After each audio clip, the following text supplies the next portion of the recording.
اے پیغمبر کہہ دو کہ لوگو اگر تم کو میرے دین میں کسی طرح کا شک ہو تو سن رکھو کہ جن لوگوں کی تم اللہ کے سوا عبادت کرتے ہو میں ان کی عبادت نہیں کرتا، لیکن میں اس اللہ کی عبادت کرتا ہوں جو تمہاری روحیں قبض کر لیتا ہے، اور مجھ کو یہی حکم ہوا ہے کہ ایمان لانے والوں میں ہو جاؤں،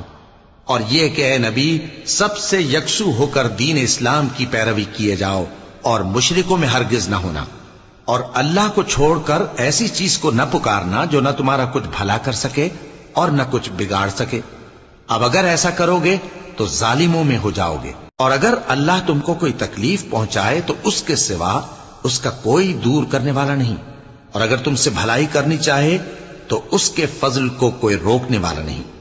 وہ اپنے بندوں میں سے جسے چاہتا ہے فائدہ پہنچاتا ہے، اور وہ بخشنے والا ہے، مہربان ہے۔ کہہ دو کہ لوگوں تمہارے